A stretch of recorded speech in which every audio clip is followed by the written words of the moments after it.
Morning, everyone, and welcome to the Damage Report on a Friday, of all things. And we're still here, obviously, still at home. Power is up at the studio, but we can't guarantee that it won't go down. And, it going down during a production meeting is one thing, but potentially losing a full show is not a risk we're going to take. So, one more day here at home, which means you do get me. You get a map of the Wheel of Time world. You also get, by the way, Hilo. Hey! My dog is here. Hopefully not making any noise. I took off his collar. Everything should be okay. But glad to have all of you here because we got a lot to talk about. We got some garbage people to throw away. Oh, also, we don't have Brett Ehrlich. That's unfortunate. He's off on his Italian vacation. But we do have Jessica Burbank. She will be throwing away garbage people of the week with us. We have a full show, a lot of fun, animal news. There's some people very worried about certain animals in San Francisco and New York, but don't worry, or maybe do in the future. We're going to talk about it. But before we talk about that, let's talk about some numbers. So I've been noticing a little bit of good news. Have you been noticing it? Coronavirus numbers now below 70,000. That's the lowest it's been in literally months. We're getting down closer to where we're at the beginning of the year. Still very high. I mean, if on day 3 of the pandemic you'd been told that there would be 70,000 cases in one day, let alone 70,000 cases in one day a year and a half after vaccines were available, you'd freak out, justifiably so. But deaths have dropped on average below 400 a day, so that's good news. And hospitalization numbers as well as patients in ICUs continue to drop as well. So all of that is good news. Gas prices have continued to go down 1.3 cents in one day. And, I actually looked back from their peak, which was, I think it was in the middle of June. I think it's been about 88 days. They dropped $1.25 in those 3 months, which is pretty good. It could still continue to drop. I had one person respond to that tweet saying that gas where they are is at $2.97, which is like a sick joke on people living in Southern California, but good news for them. What's the last price you paid for gas when you filled up, and where are you from? Let's get some of those messages out there. See, Dystopian Sunset says I'm long-term COVID. My brother got COVID 2 days ago, vaccinated and boosted. He's okay, but sick. He's getting better. No hospital stuff. That's good. I mean, look, on average, it does seem like the cases tend to be less severe, and the treatments are probably more sophisticated. Still too many people in hospitals, considering all of the experience we have, all the vaccines that we have, and all of that. Yes, there's also, you can't see it on the full show, but Westeros is there as well. I have a full map of Game of Thrones in my writing shed as well. Hold on, $4 in Syracuse, $2.94 in Texas. Nice. Almost $4 in Scranton. $2.97 South Texas, $2.99 in Texas. So it definitely seems better in Texas, I guess not surprisingly. 10 miles per gallon, it's for Jesus. Oh my God, I forgot about the mushroom head Trump. Less than 3 in Florida, okay, that's good. Stephanie, how's it going? Welcome to membership, glad to have you here. Michigan's closer to 4. $5.86 for regular, Dawn. Geez, I paid a little bit more than 5. Yeah, it definitely depends. Look, it not only depends where you are in the country. So Alexis paid $4.75. It depends even where you are inside of like LA. You go off the beaten path by a few blocks and you can save like 40 cents a gallon. I haven't done reviews of House of the Dragon, but I will say, first of all, I'd really like to. I wish that we still had What the Flick going on so that we could do those. Maybe someday we will. This would be such an amazing time for it too. I would be doing literally every Marvel show. We would have House of the Dragon, we'd have Rings of Power, it'd be amazing. We're not there yet, unfortunately, but hopefully soon. We are anticipating Brett Ehrlich and I, and don't tell anyone, Brett Ehrlich and I are supposedly going to be joining Old School at the close of the season to break down the first season with Jake on Old School. So that's exciting, something to look forward to. Anyway, let's get into some more news. Everybody hit the like buttons if you haven't already. I'm not going to give spoilers, Nanette. I did reviews of every single episode of Game of Thrones, live reactions, and I do not believe that in those 8 seasons I ever spoiled a single thing. I believe. That's my promise to you. Okay, now let's jump to something ridiculous. John, parlay your trips. Herm, how's it going? Okay, so here's a thing that you've probably seen before. So here's a tweet. It's for, whatever, prom or whatever, or for homecoming. If I was black, I would be picking cotton, but I'm white, so I'm picking you for homecoming. And here's the thing. How many of you see that and think, wait a second, why are you showing this old thing? I've seen that before. That was last year. Or some of you might be saying 2 years ago or 3 years ago. Oh no, because the same exact thing happens every single year. It isn't just that people do these intentionally offensive homecoming proposals or whatever. So they do the exact same sign. That exact one. Year after year after year. I don't know what symbol the woman is doing that needs to be blurred out.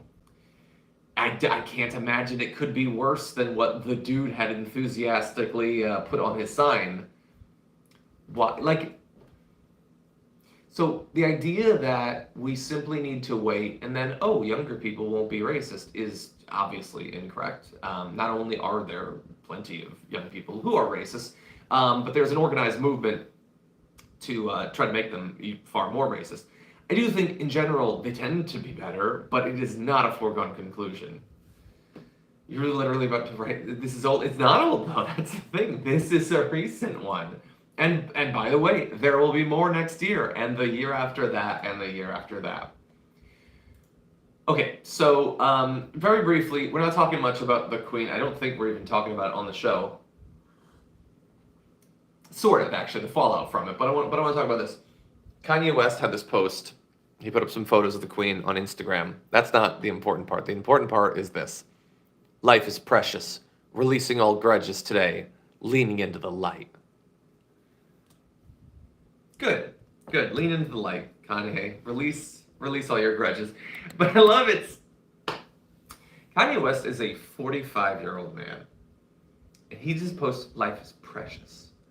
It took him to the age of 45 and to having the Queen die to realize, oh no, this whole thing, this whole endeavor, this whole project it's fundamentally ephemeral.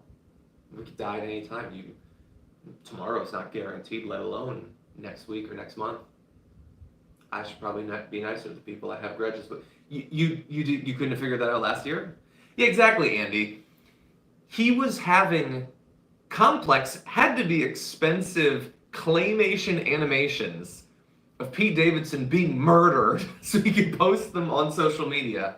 But now he's learned about how important life is and to give people a chance to recognize the common shared humanity and dignity. It's ridiculous. You're a 45-year-old man. Good, release all your grudges. I'm not gonna. I maintain my grudges. Okay, let's see. Nate G, thank you for the suggestion. We'll look into that. This didn't hit him when Kobe died. Exactly. I mean, how many people have died? Come on, how many people have died? COVID? Like, COVID wasn't enough to get you past your grudges? Anyway, with that said, let's have a little bit of fun. Oh, I'm going to have to let's get this sound going. Is this going to work? Okay, it looks like it's going to work. Let's have a little bit of fun. Dear Maga, we have some bad news. No, not that he lost. Not that your little coup attempt failed and its planners and the attackers are going to jail. No, the really bad news is why Trump told you he lost. Why he set it up way before the 2020 election. It wasn't voter fraud, but it was fraud. Trump told you the election was stolen to rip you off, to sucker you, to take your hard-earned money and shovel it into his pockets. He spent it on himself, not to take back the White House. It was the biggest scam in political history. Every dollar you sent him paid to keep his shaky tens of millions of dollars. And lavish lifestyle going. It was a sucker's game all along. And you know who the sucker is? It's you. Ooh, that got aggressive at the end. Okay, so that is the Lincoln Project, and Donald Trump not a fan of that. Look, I will say, Lincoln Project sucks in a lot of different ways, especially the people involved in it. They make some good ads. They definitely make some good ads. But yeah, not a fan generally. However, that ad is bothering Trump for one very easily understood reason, because it's 100% true. He raised tens of millions of dollars that he had no intention of spending to retake the White House. It was a massive scam. I don't know if it's the biggest political scam ever or whatever, but in terms of money, yeah, it was a lot of money, and it was intentional. It was designed to scam them. He makes Steve Bannon's scam look like a kid would do it. He doesn't like it being identified. And honestly, look, I don't think it's going to be a particularly effective ad. I don't know. It's super difficult to get through to people and get them to understand that they've been scammed. And that aggressive fashion of saying, "You're a sucker," that's not going to work. But it is right. Anyway, here's Trump's response. "The perverts and lowlifes of the Lincoln Project are back on Where Else? Fox News." They're running the ad. "I thought they ran away to the asylum after their last catastrophic campaign, with charges made against them that were big-time sleaze," which might be true, "and me getting many millions more votes in 2020 than I got in 2016. Which is true, but he's sort of leaving off the important fact that you lost. You got more votes, yes, and lost. You got more votes than you did in 2016, and Biden got a hell of a lot more than you did in 2020, which seems more important. He says, the Paul Ryan run Fox, what? Only has high standards for Trump ads, but not for anyone else. The pervert should not be allowed to false advertise, and Fox News should not allow it to happen. See you all in court." So he's gonna sue the Lincoln Project over it? He ain't suing the Lincoln Project over it. He's gonna whine, he's gonna complain. By the way, think about if he did sue the Lincoln Project, and they had to defend their claims that it was a massive political scam, that he took all of this money from these people with no intent to actually spend it, and in fact didn't spend it. Can you imagine the discovery on that? They would be able to get some documents, some financial information about the money that was raised, where it was spent, where it wasn't spent. He would end up looking so bad as a result of it. Now, he's definitely not going to do the lawsuit anyway. There's zero chance. But were he to, it would be awesome. Way better than the ad itself. Unfortunately, we're probably not going to see it. Anyway, okay, big things planned. Oh, by the way, want to give you a little sneak peek. I'm working on, right now, I've been trying to get a little bit of like art in for my writing. This is one of the little key arts coming up for one of my stories, which is already available at patreon.com/JohnnyRilla. They all go in the end, a post-apocalyptic story. Just trying to have a little bit of fun. Old woman standing in the street. What's she doing there? You can find out on Patreon. Anyway, having a little bit of fun. We're going to have even more fun, though, once Jessica Burbank joins me on the show. So, everyone, I will see you in 1 hour. For now, though, the watch list is live. Twitch.tv/TYT, YouTube.com/watchlistTYT to watch J.R. Jackson. I believe, let me confirm. I believe it's going on right now. It says coming up. It looks like they're starting a little bit late, maybe some tech issues, but it should be coming. So you got that in less than 1 hour. Garbage People, Jessica Burbank, don't miss it. Thank you. I'll see you soon.